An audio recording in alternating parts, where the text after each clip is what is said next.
আমিনা যখন গর্ভবতী হয়েছিল তখন সে রাস্তা দিয়া যখন চলতো চতুর্দিকে ঘেরান ছড়িয়ে যেত। বান্ধবীরা বলতো, আমিনা তুমি কি পারফিউম লাগাইছো? কোন আতর লাগাইলা? এত ঘেরান আমাদের নাকে কেন পাই? আমিনা বলতে আছে, আমি কোন আতর লাগাই নাই, আমি একটা বরকতি বাচ্চা পেটে ধারণ করছি। একটু পরেই আমেনা চলে গেল কূপের কিনারায় পানি আনার জন্য। আমেনার বান্ধবীরা কূপের কিনারায় গেছে পানি আনতে, কিন্তু পানি অনেক নিচে, দড়ি লাগায়া বালতি দিয়া ঝুলায়া পানি উঠান লাগে। আমেনা বলল, যখন আমি সেই কূপের কিনারায় দাঁড়াইলাম, দাঁড়ায়া কেবলমাত্র হাতটা বাড়াইলাম, বাড়াবার সাথে সাথে পানি আমার গলা বরাবর চলে আসছে। বান্ধবীরা বলতে আছে, আমেনা তুমি এমন কোন বাচ্চা পেটে রাখছো? তুমি বাচ্চা পেটে নিয়ে যেখানেই যাও তাকায়া দেখি তোমার মাথার উপরে মেঘের খণ্ড আইসা রোদের ভিতরে ছায়া দেয়। এটা কেমন বাচ্চা? এটা কোন বরকতি বাচ্চা? কপাল তো খুলে গিয়েছে আমেনা। মা আমেনা বলে, যেদিন শিশু মোহাম্মদ দুনিয়াতে আসছে দিন আমার ঘরে কোনো বাতি ছিল না, কারণ মোহাম্মদের তো বাবা ছিল না। এমন একটা বাচ্চা আমি জন্ম দিয়েছি। জীর্ণ কুটিরের ভিতরে বাহিরে আমার শ্বশুর আব্দুল মুত্তালিব দাঁড়িয়েছিল আর অপেক্ষা করতেছিল কখন আমেনার পেট থেকে বাচ্চা আসবে। আমেনা বলে, দুনিয়ার মানুষ, দুনিয়ার মহিলারা যখন পেটে বাচ্চা নেয় তাদের পেট বড় হয়। আমি আমেনার পেট বড় হয় না, বরং স্বাভাবিক হয়েছে। শুধু তাই না, দুনিয়ার মহিলারা যখন বাচ্চা জন্ম দেয় তখন শরীর থেকে গন্ধ বের হয়, রক্ত বের হয়, পানি বের হয়। আমিনা বলে, এমন একটা বাচ্চা আমি জন্ম দিয়েছি, রক্ত তো দূরের কথা, পানি তো দূরের কথা, আমার ঘরে কোনো বাতি ছিল না। বাচ্চাটা সেজদা অবস্থায় দুনিয়াতে আগমন করেছে। বাচ্চার চেহারার বাতিতে মনে হইতেছে পুরা ঘরটা পূর্ণিমার চাঁদ উঠেছে। ইন দি মিন টাইমে ভিতরে আব্দুল মুত্তালিব প্রবেশ করলো। প্রবেশ করার পরে আমিনা বলতে আছে, যখন আমার শ্বশুরের হাতে মোহাম্মদকে দিছি, দেওয়ার আগে আমি মোহাম্মদের মুখের কাছে কান লাগায়া শুনতেছি মোহাম্মদ বলতেছে, রব্বি হাবলি উম্মতি। তখন সে উম্মত ভুলে না। আর উম্মত গো অবস্থা কি? উম্মত নবী চিনে না, সেজদা অবস্থায় দুনিয়াতে আসছে। হিন্দি মিন টাইমে মক্কার চতুর্দিকে ছড়িয়ে পড়লো বাচ্চা আসছে। প্রিয় ভাইয়েরা আমার, এদিক দিয়া তায়েফ থেকে কিছু মহিলারা আসছে বাচ্চা নেওয়ার জন্য। কারণ মক্কার জমিন গরম জমিন, ঘাস পাতা তরুলতা মক্কায় হয় না, তায়েফে হয়। এজন্য মক্কার ধনী ফ্যামিলিদের বাচ্চাদেরকে তায়েফে পাঠায় দেওয়া হয়। তায়েফের আবহাওয়াটা বাচ্চাদের জন্য স্বাস্থ্যকর আবহাওয়া। হালিমাতুস সাদিয়া বলেন, আমি আমার স্বামীকে নিয়ে যখন রওনা হয়ে মক্কায় গেলাম, এর মাঝখানে অনেক ঘটনা ঘটে গেল। আমি গিয়া দেখলাম ধনী ফ্যামিলিদের বাচ্চাদেরকে নিয়ে আমার সফর সঙ্গী, আমার বন্ধু বান্ধব যারা ছিল সবাই নিয়ে আসছে, কিন্তু একটা বাচ্চা তার কাছে কেউ যায় না, কারণ তার বাবা নাই। বাপ যদি না থাকে তাহলে হাদিয়া দিবে কে? ভালো উপটোকন পাবে না। হালিমাতুস সাদিয়া বলেন, আমি আমার স্বামীকে বললাম, কোনো বাচ্চাই তো নাই, একটা বাচ্চা আছে যার বাপ নাই। হালিমাতুস সাদিয়ার স্বামী বলতে আছে, বাপ যেহেতু নাই, তারপরও তুমি আমি দুইজনে বাচ্চাটার চেহারাটা একটু দেখা যায়। আল্লাহর রাসূল বলেন, হালিমার কলিজার ভিতরে আল্লাহ আমার ভালোবাসা ঢুকায়া দিয়েছে। নেওয়ার জন্য আসা নাই, বরং চেহারা দেখার জন্য গেছে। হালিমাতুস সাদিয়া যখন ভিতরে প্রবেশ করল, ভিতরে প্রবেশ করার পর ইন দি মিন টাইমে আব্দুল মুত্তালিব বলতে আছে, হালিমা বাচ্চাটা দেখবা, ঠিক আছে, তাহলে আমি কাপড়টা আগে সরাই। আল্লাহর নবীর চেহারার উপরে চাদর দিয়া চেহারা ঢাকা ছিল, ছোট বাচ্চা। আব্দুল মুত্তালিব কেবলমাত্র চাদরটা সরাইছে, হালিমাতুস সাদিয়া বলেন, মুহাম্মদ আমার চোখের দিকে যখন তাকাইছে তখন আমার কলিজাটা ছিঁড়ে মুহাম্মদকে নেওয়ার জন্য আমি ব্যস্ত হয়ে গেছি। এরকম বাচ্চা আমার জীবনে আমি দেখি নাই। আমি যখন চিৎকার মেরে বললাম, আব্দুল মুত্তালিব আপনার পুত্রবধূ আমেনা এমন একটা বাচ্চা জন্ম দিয়েছে যেটা আমার জীবনে প্রথম দেখলাম। এত সুন্দর বাচ্চা আমার লাইফে কোনোদিন চোখ দেখে না। আব্দুল মুত্তালিব বলে, আমি তো শামে গিয়েছিলাম, ইয়ামেনে গেছি, দামেস্কে গেছি, সিরিয়ায় গেছি, বাগদাদে গেছি, পৃথিবীর কত রাষ্ট্র ঘুরছি, কত বাচ্চা দেখছি, কত যুবক দেখছি, কত নারী দেখছি, কিন্তু আল্লাহর জাত ও সিফাতের শপথ আমার জীবনে আমি এত সুন্দর বাচ্চা চোখ কোনোদিন দেখে নাই। ইন দি মিন টাইমে হযরত আজরাইল জিবরাইল এসে বলতেছে, আরে আব্দুল মুত্তালিব তোমার চোখ কোনোদিন দেখে নাই, আর আমেনাও দেখে নাই, কেউ এরকম বাচ্চা দেখে নাই। শুনে নাও, আমি জিবরাইল নিজের হাতে কত বাচ্চারে উঠাইছি নামাইছি, আমি জিবরাইল কোনোদিন এমন বাচ্চা চোখ দিয়া দেখি নাই। আল্লাহ বলে, জিবরাইল তুমি জানায় দাও, আমি রব এরকম সুন্দর দ্বিতীয় কোনো বাচ্চা সৃষ্টি করি না। এজন্য মা আয়েশা বলেন, আয়েশা রাদিয়াল্লাহু তাআলা আনহা বলেন, লানা শামসুন ওয়া মিল আফাকি শামসুন ওয়া শামসি খায়রুম মিন শামসিস সামা ফা ইন্নাশ শামসা তাতলুউ বা'দা ফাজরিন ওয়া শামসি তাতলুউ বা'দাল ইশা। এরে পৃথিবীর মানুষ, দুনিয়ার ভিতরে প্রতিদিন সকালবেলা একটা সূর্য ওঠে, আমি আয়েশার ঘরে প্রতিদিন সন্ধ্যার টাইমে একটা সূর্য ওঠে। আল্লাহু আকবার। দুনিয়ার সূর্য দুনিয়াতে আলো দেয়, আর আমি আয়েশার সূর্য কবরেও আলো দিবে, জান্নাতেও আলো দিবে। দুনিয়ার সূর্য দুনিয়ায় আলো দেয়, আর আমার ঘরে যে সূর্য উদিত হয় ওটা হলো মুহাম্মাদুর রাসূলুল্লাহ সাল্লাল্লাহু আলাইহি ওয়াসাল্লাম। প্রিয় ভাইরা আমার, সেই নবীর প্রতি সাহাবীদের কি পরিমাণ ভালোবাসা শুনে নেন। কষ্ট হয় আপনাদের? সেই নবীর প্রতি সাহাবীদের কি পরিমাণ ভালোবাসা। উহুদের ময়দানে আল্লাহর নবীর ব্যাপারে যখন শয়তান স্পষ্ট ভাবে মানুষের কানে আওয়াজ দিল, কদ কুতিলা মুহাম্মদ, মুহাম্মদ মারা গেছে, অথচ আল্লাহর নবী ইন্তেকাল করে নাই। মুসলমানদের ঈমানি চেতনা দুর্বল করার জন্য চতুর্দিকে হিউম্যান ছড়িয়ে দিয়েছে, মুসলমানের শ্রেষ্ঠ নবী মুহাম্মদ ইন্তেকাল করেছে। এই আওয়াজ যখন মদিনায় ছড়িয়ে পড়ল, তদানীন্তন সময় একজন মহিলা চাদর গায়ে ঢাইকা চলে গেল তিনি উহুদের প্রান্তে। যাওয়ার সময় মাঝখানে হঠাৎ একজন ব্যক্তি পড়েছে। ওই ব্যক্তিকে প্রশ্ন করল, মা বালু মুহাম্মদ সাল্লাল্লাহু আলাইহি ওয়াসাল্লাম, এরে মদিনার বাসিন্দারা বলো নবী কেমন আছে? ওই ব্যক্তি বলল, নবী কেমন আছে জানি না, তবে তোমার বাপ মারা গেছে এটা আমি দেখছি। মহিলা বলতে আছে, বাপ মারা গেছে আফসোস নাই, জানতে চাই নবী কেমন আছে, এটা জানতে হবে আগে। আল্লাহু আকবার। কিছু দূর যাওয়ার পরে এক যুবকের সাথে সাক্ষাৎ। প্রশ্ন করল, মা বালু মুহাম্মদ, বলো মুহাম্মদ কেমন আছে? ওই যুবক বলল, মুহাম্মদ কেমন আছে তা তো জানি না, তবে তোমার বড় ছেলেটা যুদ্ধের ময়দানে শহীদ হয়েছে। মহিলা বলতে আছে, সন্তান শহীদ হয়েছে আফসোস নাই, জানতে চাই আমার নবী কেমন আছে। একটু পরে আরো একজন লোকের সাথে সাক্ষাৎ।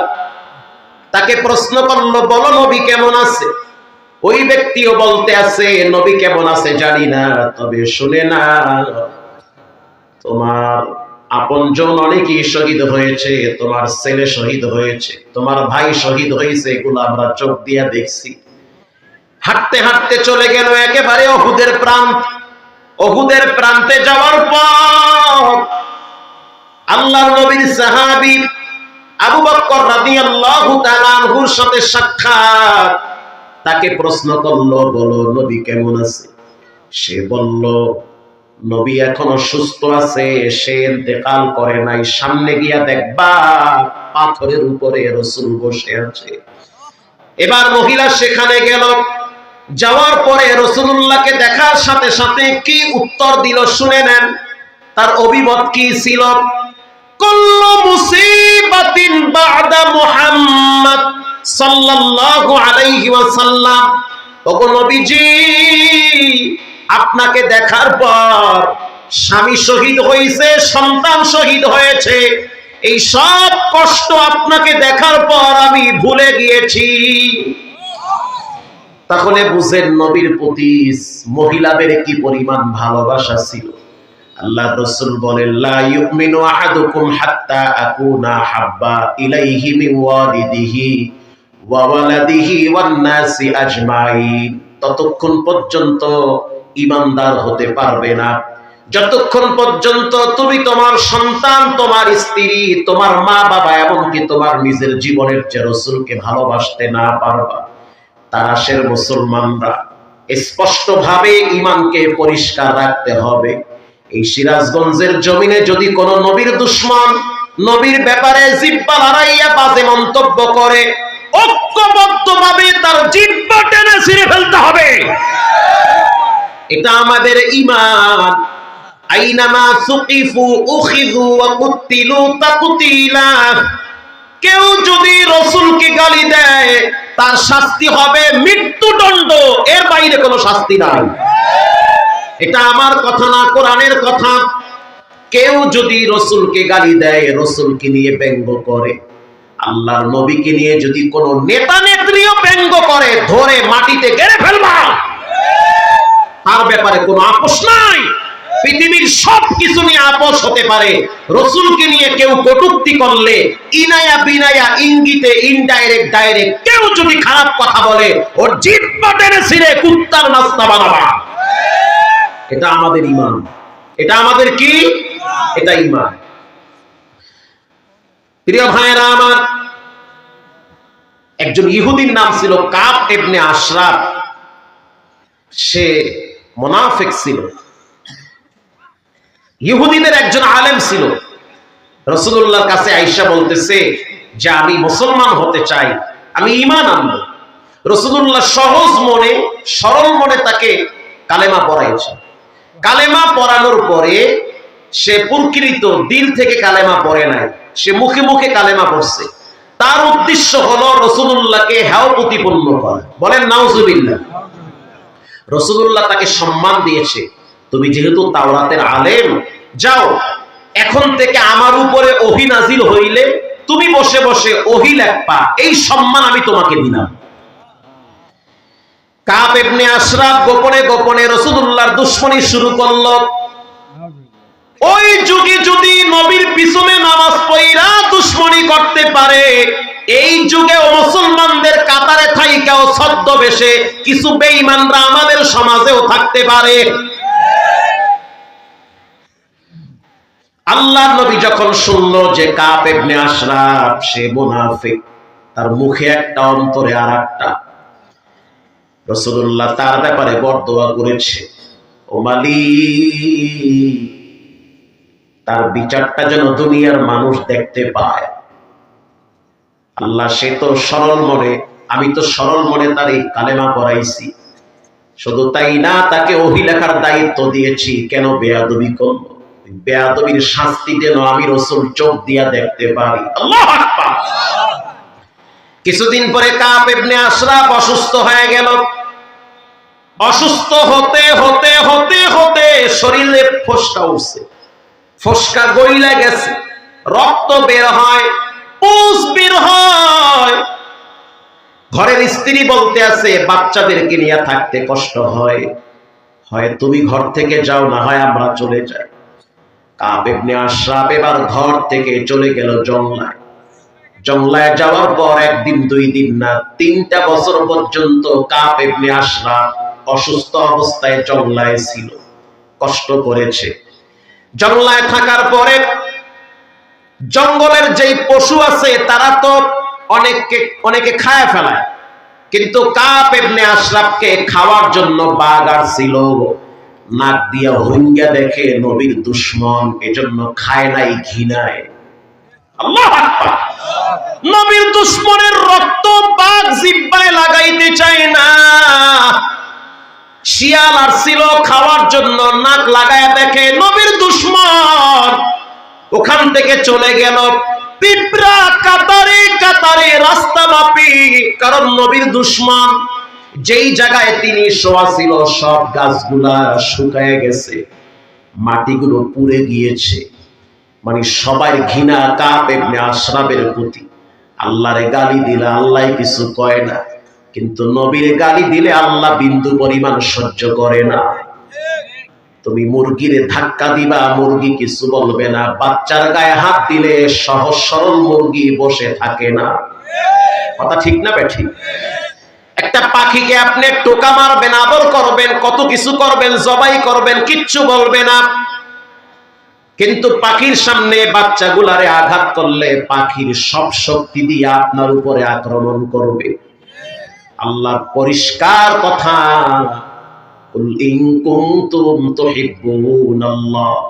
আমি আল্লাহকে যদি ভালোবাসতে চাও, ফাত্তাবিউনি ইউহিব্বুকুমুল্লাহ, তারা যেন আপনি রাসূলকে ভালোবাসে। আমাকে ভালোবাসতে হলে রাসূলকে ভালোবাসতে হবে। হাদিসে আসছে, মানুষ যখন দোয়া করে, দোয়ার শুরুতে যদি নবীর নাম না নেয় তার দোয়া কবুল হয় না। আল্লাহু আকবার বলেন। কেউ যদি দোয়ার শুরুতে দুরূদ শরীফ না পড়ে তার দোয়া কবুল হয় না। তাহলে বুঝেন নবীর কত দাম, নবীর কত মূল্য, কত মর্যাদা। অনেক যুবকরা আছে নবেল নাটকের বই পড়ে, 10টা নায়কের নাম জানে, 5টা নায়িকার নাম জানে, অথচ নবীর আদর্শ সম্পর্কে 2 লাইন বলতে পারবে না। যুবকদেরকে বলবো সিরাত ইবনে হিসাব পড়েন আর রাহিকুল মাখতুম পড়বেন, আল্লাহর নবীর জীবন আদর্শ স্টাডি করবেন। যত পড়বেন তত নবীর প্রতি ভালোবাসা বাড়বে, ঈমান মজবুত হবে। বিশ্বাস করেন কাব ইবনে আশরাফ যেদিন মারা গেল, মারা যাওয়ার পর তার পুরা দেহটা কালো হয়ে গেছে, গোস্ত এখান থেকে ঝুলে ঝুলে পড়ত। শুধু তাই না, তার ইন্তেকালের পর তার লাশ নিয়ে তার বন্ধু বান্ধব যখন কবরে নামাইছে, রাত্রিবেলা দাফন করছে, সকালবেলা গিয়া দেখে কাব ইবনে আশরাফের লাশ মাটির উপরে পড়ে আছে। মাটি হজম করে নাই, কারণ নবীর দুশমনরেও মাটিও চিনে। পরের দিন বন্ধু বান্ধব আবার তার লাশটারে মাটিতে ঢুকাইছে। সন্ধ্যার টাইমে গিয়া দেখলো তার লাশ মাটির উপরে পড়ে আছে। তার মানে মাটির জবান আল্লাহ খুলে দিয়েছে। মাটি বুঝাইতে চায় আল্লাহর নবীর কোন দুশমনকে আমি মাটি ভিতরে রাখতে চাই না। এবার বন্ধু বান্ধব তার লাশটারে ফালা দিয়ে আসছে। ইতিহাস তারপরে কি হয়েছে আল্লাহই ভালো জানে। এজন্য যুবক ভাইয়েরা, নবীর ব্যাপারে কথা বলতে সাবধান। নবীকে যত ভালোবাসবা তুমি তত দামি হবা। নবীর প্রতি সম্মান শ্রদ্ধা যত রাখবা, আল্লাহর কসম তোমার মর্যাদা আরো আল্লাহ দিন দিন বাড়ায়া দিবে। আল্লাহ রাব্বুল আলামিন এই কোরআনের ভিতরে বলেন, কষ্ট হয়, একটা সূরার নাম হলো সূরা কাউসার, আরেকটা সূরার নাম সূরা ইখলাস। কেউ যদি প্রতিদিন 80 বার সূরা কাউসার তেলাওয়াত করে, আল্লামা জালালউদ্দিন সুয়ুতি বলেন জীবনে একবার মৃত্যুর আগে স্বপ্নে নবীর সাথে সাক্ষাৎ হবে। এই সূরাটাকে বলা হয় শানে রাসূল, আর সূরা ইখলাসকে বলা হয় শানে ইলাহি। সূরা ইখলাস এটা আল্লাহ তার নিজের জন্য নাজিল করছে। কুল হুয়াল্লাহু আহাদ, নবী আপনি জানায়া দেন আল্লাহ এক, অদ্বিতীয়, একাচ্ছত্ব ক্ষমতার মালিক একজন, তিনি হলেন কে? আল্লাহুস সামাদ, আল্লাহ বেনিয়াস বেমুখাফিকি, যখন যেটা মনে চায় তখন সেটাই করতে পারে একজন, তিনি হলেন কে? হসপিটালে কেউ হাসে কেউ কাঁদে, আপনি কেন হাসেন? তা হুজুর আগে মিষ্টি খাইয়া লন, অকয় কি। পরে শুনলাম 13 বছর পরে তার বইয়ের একটা ফোলা হইছে, সে খুশি না বেজার। আবার ওই পাশে গিয়া দেখি একজনের কপালটা ওয়ালের সাথে লাগায় কান্দে। কেন কাঁদে? সে বলে হুজুর আমার আব্বার কিডনি 2টা ড্যামেজ হয়ে গেছে, ডাক্তারে বলছে নাকি 71 লক্ষ টাকা লাগবে। তার রাতের ঘুম হারাম হয়ে গেছে। তখন আমি চিন্তায় পড়ে গেলাম, আর এই সূরা ইখলাসের এই আয়াত মনে পড়ে গেল, আল্লাহুস সামাদ। আল্লাহ কেউরে হাসায়, কেউরে কাঁদায়, কেউরে ক্ষমতায় রাখে, কেউরে নিজের হাতে রান্নাও খাইতে দেয় না। সুবহানাল্লাহ। দরবেশ বাবায় দাড়ি কামাইয়া বাঁচতে পারে নাই। আল্লাহুস সামাদ। আল্লাহর যখন যেটা মনে চায় তখন সেটাই করে। পৃথিবীর কেউ আল্লাহর কাছে জবাবদিহিতা করতে পারবে না। আল্লাহর যখন যেটা ইচ্ছা তখন সেটাই করতে পারে। পৃথিবীর সবাই একজনের কাছে ধরা, তিনি হলেন কে? আল্লাহুস সামাদ। আল্লাহুস সামাদ, তিনি বেনিয়াস, বেমুখাফিক্কি, যা ইচ্ছা তাই করতে পারে। ঢাকা থেকে বউ আনতে আইছে বগুড়ায়, বরযাত্রী। যমুনা ক্রস করার পরই এই মাইক্রো গাড়িটা উল্টে গেছে। তো সেখানে বর শেষ, লগে বান্ধবী আসলো, হেরাও শেষ। তো বিয়ার রং আর যাইয়া ওই যে কি কয় শরীরের রক্ত একাকার হয়ে গেছে। আল্লাহুস সামাদ, তার যখন যেটা ইচ্ছা তখন সেটাই করে। এই যে মাওয়ায় টোল প্লাজায় কি মর্মান্তিক অ্যাক্সিডেন্ট, কি হয়ে গেল! ছোট্ট বাচ্চাটার মাথার উপর থেকে ট্রাকের টাকা চলে গেল, ট্রাকের চাকা গেল, বাচ্চা মেয়েটার চোখটা বের হয়ে গেছে। গত কয়েকদিন আগে বরিশালে বয়ানে গেলাম, মুলাদির রোডে। বিশ্বাস করেন, বাম পাশে ট্রাক চলতেছে, ডানে মোটরসাইকেল। মোটরসাইকেলের পিছনে যুবতী মহিলা বসা। একটা অটো আইসা ধাক্কা মারছে, মহিলাটা ছিটকে গিয়ে ট্রাকের পিছনের চাকার ভিতরে মাথা চলে গেছে।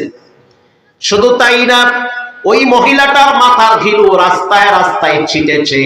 যে ওই দৃশ্য যারা দেখছে তারা অনেকে অসুস্থ হয়ে গেছে, অনেকে খাইতে পারে নাই, কয়েকদিন পর্যন্ত অনেকে অসুস্থ হয়েছিল। কি দেখলাম, চোখের সামনে একটা মহিলার লাশ রাস্তায় মাথার ঘিলু ছিটকাইতেছে। আল্লাহুস সামাদ। যারা এখানে বসা আছেন, কালকে হয়তো সকাল হতে পারে, পরকালও হতে পারে, ঠিক না বেঠিক? আল্লাহুস সামাদ। হে যুবক, কত যুবককে চোখ দিয়া দেখছি হাসি মাখা চেহারা নিয়ে ঘর থেকে বের হয়েছে, রক্তাক্ত চেহারা রাস্তার ঢালে পড়ে আছে। আল্লাহুস সামাদ, যখন যা মনে চায় তাই করতে পারে একজন, তিনি হলেন কে? যাকে ইচ্ছা ক্ষমতায় বসাবে। ক্ষমতায় গেলেই যে সম্মান হয় বিষয়টা এমন না। ব্যাপারটা হলো এমন, ক্ষমতা আল্লাহ মানুষকে দান করে পরীক্ষা করার জন্য। যে ক্ষমতা দিলাম দেখি চেহারটারে বৈশা কেমনে জুলুম করে, নির্যাতন করে না, ইনসাফের প্রতীক কায়েম করে। অতএব সবাইকে শিক্ষা নিতে হবে, রবের যখন যেটা ইচ্ছা সেটাই করতে পারবে। আল্লাহু আকবার। অতীতে এত বড় বড় শক্তিধর কেউ কিছুই করতে পারে নাই। আল্লাহর সিদ্ধান্ত, আল্লাহুস সামাদ। ক্লাস 6-7 এর ছাত্র দিয়া গণভবন, বঙ্গভবন সাফা করেছে। কথা আসতে বলবেন না, জোরে বলেন। আল্লাহুস সামাদ। আওয়ামী লীগের ভাই যারা আছেন রাগ করেন না আমার কথা, আমি কিন্তু কোরআনের কথাই বলতেছি। আল্লাহুস সামাদ, তার সিদ্ধান্ত যেটা হয়েছে সে সেটাই করছে। রাগ করতেছেন নাকি? না, রাগ করবে না। কেন রাগ করবে? আল্লাহর যখন যেটা মনে চায় সেটাই করবে। আবার সামনে আল্লাহ কোনটা করবে এটা সেই ভালো জানে। কিন্তু আমরা চাই এই জমিনে কোরআনের রাজ কায়েম হোক। আমরা চাই এই জমিন থেকে জুলুম, নির্যাতন, অত্যাচার দূর হোক। ধনী মানুষ ঘরের দরজা খুলে ঘুমাবে, কারো শক্তি নাই হাত দেওয়া। কোরআনের বিধান, হাত দিলে হাত কেটে দাও, এমন একটা আইন সংসদে পাস হোক। চাই কি চাই না? তাহলে কোরআনের শাসন ব্যবস্থা এই জমিনে প্রতিষ্ঠিত করার চেষ্টা করা লাগবে ইনশাআল্লাহ। রাগ করছেন?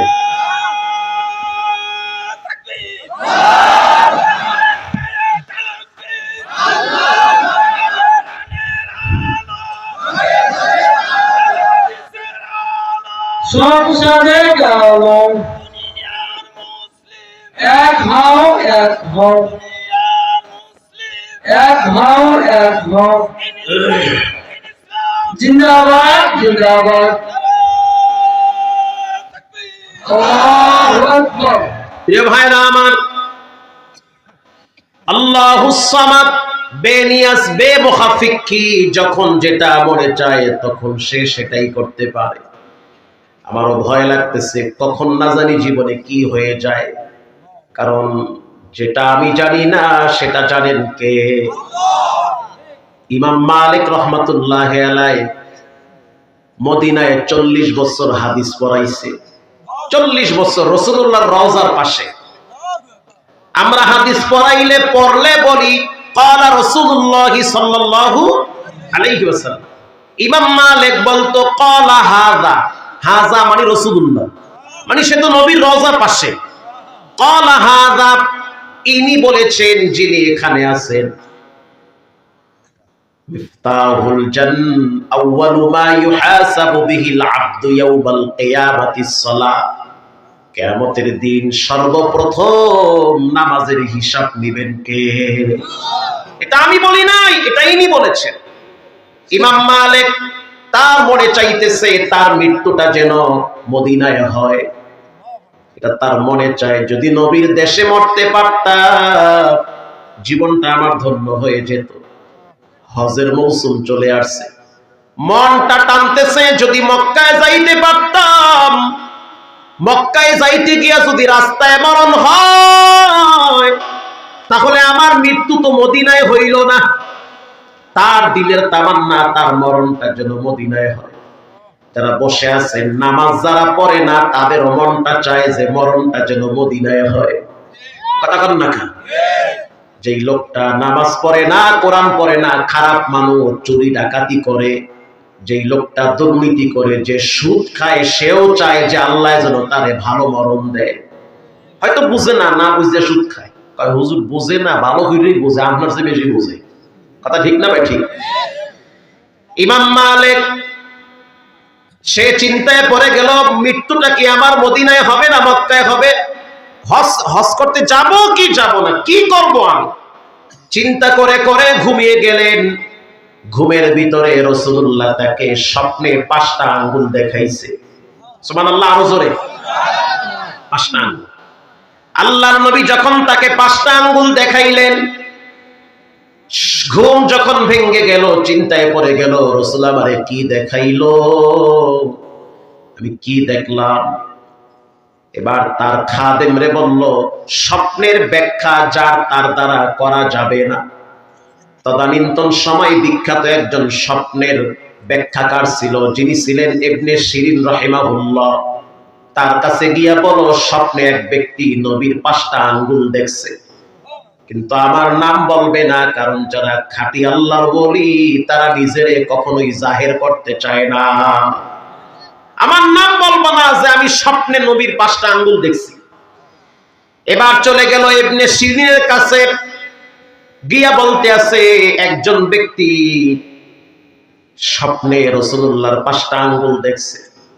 বলার সাথে সাথে ইবনে শিরিন তিনি বসার থেকে দাঁড়ায় গেছে। দাঁড়ায় বলতে আছে, বলোটা কি? বলে হা। সেই ব্যক্তির নাম কি? বলে নাম বলতে না করছে, বলা যাবে না। ইবনে শিরিন বলেন, এই যুগে ইমাম মালিক ছাড়া এই স্বপ্ন কেউ দেখতে পারে না। আরো জোরে বলেন আল্লাহু আকবার। চোরের খবর চোরের কাছে আছে, দুর্নীতিবাজের খবর দুর্নীতিবাজের কাছে আছে, ইমানদারের খবর ইমানদারের কাছে থাকে। তো সেও আল্লাহর ওলি, সেও আল্লাহর ওলি। এই যুগে ইমাম মালিক ছাড়া এই স্বপ্ন কে দেখবে? তাও আবার নবীর আঙ্গুল। এবার সে স্বপ্নের ব্যাখ্যা করে, ইন্নাল্লাহা ইনদাহু ইলমুস সাআহ। 5টা জিনিসের জ্ঞান আল্লাহ ছাড়া নবীও জানে না। নবী বুঝাইছে, মালিক আমি নবী তো জানি না। এই 5টা জ্ঞান আল্লাহর কাছে জমা। 1 নম্বরে কখন কি হবে এটা আল্লাহ জানে। যেমন আপনার জীবনে কালকে কি হবে এটা পৃথিবীর কেউ জানে না। কে জানে? কিয়ামত কবে হবে আল্লাহ জানে। ওয়া ইয়ালামু মা ফিল আরহাম, মায়ের পেটে কি আছে কেউ জানে না, জানেন একজন, তিনি কে? ওয়া মা তাদরি নাফসুম মাযা তাকসিবু গাদা ওয়া মা তাদরি নাফসুম বিআইয়ি আরদিন তামুত। মৃত্যু কোথায় হবে? মক্কায় না মদিনায়, না বাংলাদেশে, না ইন্ডিয়ায়, বিমানে হবে না ঘরে হবে, এটা নবীও জানে না, জানেন একজন, তিনি কে? আল্লাহর কি দয়া, তার মৃত্যুটা মদিনায় হইছে, জান্নাতুল বাকিতে তার কবর আছে। আর আসতে বলেন সুবহানাল্লাহ। আল্লাহর কাছে যে যেমন চায় আল্লাহ তাকে তেমনটা দেয়। চাইছে আল্লাহর কাছে মরণটা যেন মদিনায় হয়, তো মদিনায় হইছে। দিল থেকে চেষ্টা করছে তার কবরটা যেন জান্নাতুল বাকিতে হয়, তো আল্লাহ কবুল করছে। আল্লাহুস সামাদ, তার যখন যেটা মনে চায় সেটাই করে। লাম ইয়ালিদ ওয়া লাম ইউলাদ ওয়া লাম ইয়াকুল লাহু কুফুয়ান আহাদ। আল্লাহ কেউকে জন্ম দেয় নাই, কাউকে জন্ম দেয়নি, তাকেও কেউ জন্ম দেয়নি। আল্লাহ সম্পর্কে গবেষণা করিও না, আল্লাহর বান্দাদেরকে নিয়ে গবেষণা করো। আল্লাহ নিয়ে চিন্তা করলে তোমার ব্রেন নষ্ট হয়ে যাবে। ৫,০০০ পাউন্ডের বাতি যদি তুমি তাকায় থাকো, তাকায় থাকতে পারবা না, তোমার চোখ নষ্ট হয়ে যাবে। কারণ ওই আলোর সামনে তোমার চোখ টিকবে না। আল্লাহর ওয়াহদানিয়াত, রুবুবিয়াত তুমি বুঝবা না। আল্লাহ কোথা থেকে আসছে, কেমনে আসছে জানার দরকার নাই। তাফাক্কারু ফি খালকিল্লাহ ওয়া লা তাতাফাক্কারু ফিল্লাহ। আল্লাহর সৃষ্টি, পাহাড়ের দিকে তাকাও, পাহাড়ের ভিতরে পাথর আছে, পাথরেও তো রবের ডরে কান্দে। পাথর চিরে পানি বের হয়। ওয়াকুদুহান নাস ওয়াল হিজারা। পাথরের দিকে তাকাইলে রবের পরিচয় পাইবা। কুয়াকাটা কক্সবাজারে গিয়া দেখো বিশাল এক সমুদ্র। কে বানাইলো? রং বিরঙ্গের মাছ, এক এক মাছে এক এক রকম স্বাদ। এগুলা কে বানাইলো, কে খাওয়াইলো বুঝতে আর বাকি নাই। এমনি এমনি হয় নাই, একজন স্রষ্টা আছে, তিনি হলেন কে? নিজের দিকে তাকাও, এত চমৎকার দুইটা হাত কে দিল? এই মুট করলে শক্ত হয়, ছেড়ে দিলে নরম হয়। চমৎকার চোখের দৃষ্টি কে দিল? এখানে মুখ কে দিল? এখানে কান কে দিল? এতটুকু চেহারার ভিতরে কে আটিশ করলো বুঝতে আর বাকি নাই। দুনিয়ার কেউ করে নাই, একজন করছেন, তিনি হলেন কে?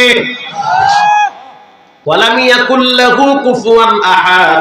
আল্লাহর সমকক্ষ কেউ হতে পারে না। এই সূরাটা যদি কেউ ৩ বার তেলাওয়াত করে, তার অ্যাকাউন্টে এক খতম কোরআনের সওয়াব জমা হয়ে যাবে। একবার পড়লে 10 পারা, 2 বার পড়লে 20 পারা, 3 বার পড়লে 1 খতম। এজন্য নিয়মিত সূরা ইখলাস পড়বেন। যে সূরা ইখলাস পড়ে রব নিজে তারে ভালোবাসে। বলেন আল্লাহু আকবার। এরকম একটি সূরা আছে, সূরার নাম হলো সূরা কাউসার। আল্লাহর নবীর কোনো ছেলে নাই, ছেলে হওয়ার পরে মারা যায়। আল্লাহর নবীর সন্তান তাহের, আরেক সন্তানের নাম তৈয়ব, আরেক সন্তানের নাম কাসেম, আরেক সন্তানের নাম ইব্রাহিম। হওয়ার পরেই মারা যায়। আল্লাহর নবী হাঁটতেছে, যাইতে আছে জাবালে আবু কুবাইস পাহাড়ের দিকে।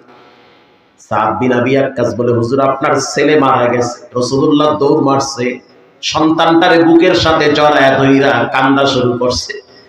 আর বলতে আছে, তোমার বিরহের বেদনায় কান্দিছি, তবে রবের সিদ্ধান্তের উপরে আমি খুশি আছি।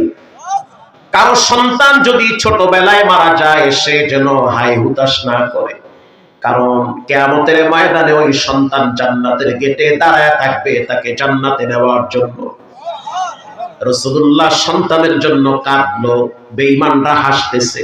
দেখ, মুহাম্মাদের ছেলে হওয়ার পর মরে, তো যে ছেলে যে নাই, তো বাতি জ্বালাইবে কেডা? মুহাম্মাদের বংশ তো শেষ হয়ে যাবে। রাসূলুল্লাহ কষ্ট পাইতেছে। এক তো ছেলে হওয়ার পরে মারা যায়, আবার মানুষ টিটকারি করে। যে টিটকারি করলো তার নাম ছিল আস ইবনে ওয়াইল। আস ইবনে ওয়াইল বলে, আরে মুহাম্মাদের কথা বাদ দাও, তার তো ছেলে নাই, তার মৃত্যুর পরে তার বংশ শেষ হয়ে যাবে। আল্লাহ বলেন ইন্না আ'তাইনাকাল কাউসার, ও নবী আমার, আপনি মনে কষ্ট নেবেন না, আমি আপনাকে এমন এক নিয়ামত প্রাপ্ত ভান্ডার দিলাম, আমি আপনাকে খুশি করার জন্য কাউসার দান করলাম। কাউসারের অনেকগুলো ব্যাখ্যা। কাউসারের পানি বড় দামি পানি। আনাস ইবনে মালিক বলেন কিয়ামতের ময়দানে কোনো পানি থাকবে না কাউসারের পানি ছাড়া। মানুষ যখন পিপাসায় চিৎকার মারবে, রাসূলুল্লাহ হাউজে কাউসারের কিনারায় দাঁড়ায় থাকবে আর বলবে উম্মত আসো, আমার হাতে কাউসারের পানি পান করো। আনাস ইবনে মালিক বলেন আসমানের যতগুলা তারা কাউসারের পানি পান করার জন্য ততগুলা স্বর্ণের পেয়ালা রব্বুল আলামিন সাজায় রাখছে। হাদিসের কথা এটা, স্বর্ণের পেয়ালা সাজায় রাখছে। যারা রাসূলকে মানবে, রাসূলের সুন্নাহ মানবে, রাসূলকে ভালোবাসবে, কাউসারের পানি তারা পান করবে। লম্বা আলোচনা ছেড়ে দিলাম। ইন্না আ'তাইনাকাল কাউসার ফাসাল্লি লিরাব্বিকা ওয়ানহার। কাউসারের পানি যদি পান করতে চান দুইটা কাজ করা লাগবে। এক নম্বরে নামাজ, বলেন এক নম্বরে কি? দুই নম্বরে কোরবানি, দুই নম্বরে কোরবানি, রবের জন্য পশু জবাই করবে। মুহাদ্দিসিনে কেরাম বলেন শুধু পশু জবাই করলে হবে না, মনের পশুটাকেও জবাই করা লাগবে।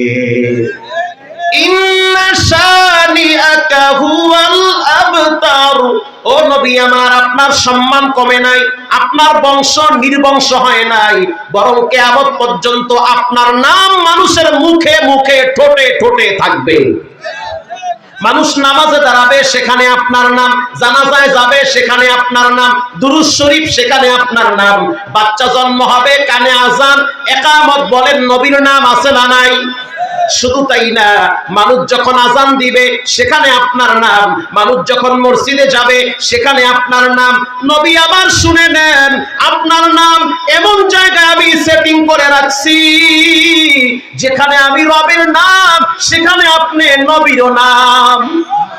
অতএব আপনার মর্যাদা কমে নাই, বরং আপনার মর্যাদা আমি আল্লাহ বাড়ায় দিছি। ও যুবক ভাইরা, মুরব্বী বাবারা, পর্দানিশী মা বোনেরা, নবীর প্রেম অন্তরে রাখবেন, নবীর সুন্নাহগুলো মেনে চলবেন। খানা খাওয়ার আগে বিসমিল্লাহ বলবেন, খানা খাওয়ার আগে হাত ধুবেন, দস্তারখানা বিছাইয়া খানা খান। শুধু তাই না, আল্লাহর নবীর জন্য দাড়িগুলো রেখে দেন। কতবার কাটবেন, সময় তো শেষ হয়ে যাচ্ছে।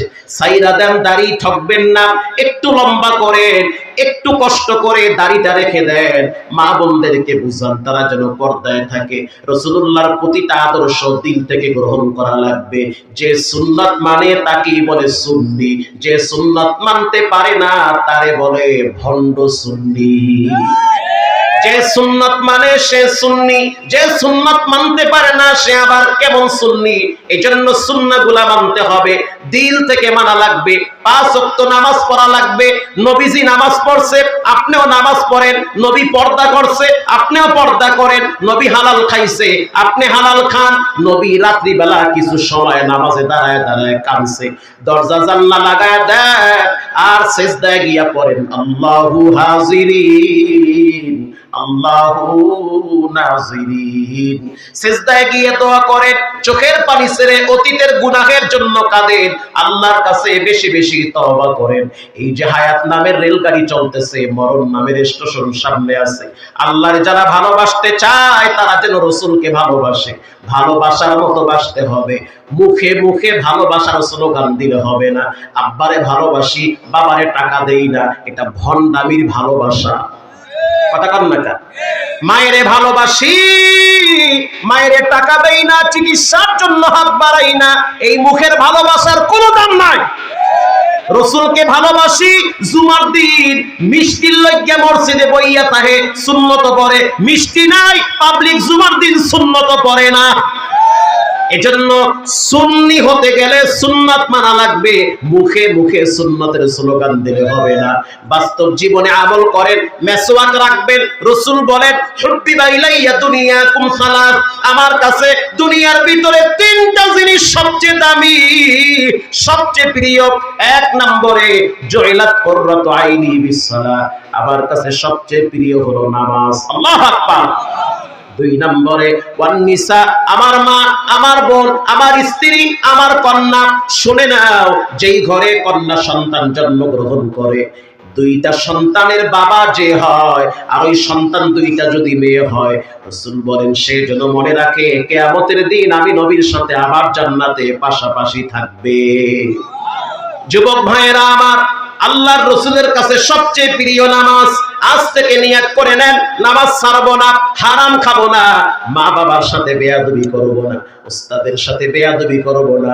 আজকে ঘটনা তেমন বেশি বললাম না, ডাইরেক্ট কোরআন হাদিস থেকেই বয়ান করলাম, যেহেতু তাফসীরুল কোরআন মাহফিল। যদি হাউজে কাউসারের পানি পান করতে চান, অবশ্যই আপনাকে নামাজ পড়া লাগবে।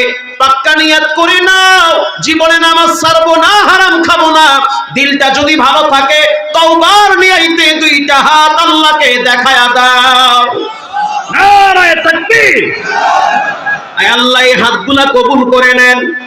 জীবনে একবার মক্কা মদিনায় যাওয়ার তৌফিক দান করে, মদিনার ধুলা বালু আমাদের দেহে লাগানোর তৌফিক দান করে, মদিনার ধুলা আমাদের চোখের সুরমা বানায় দেন, বলেন আমিন।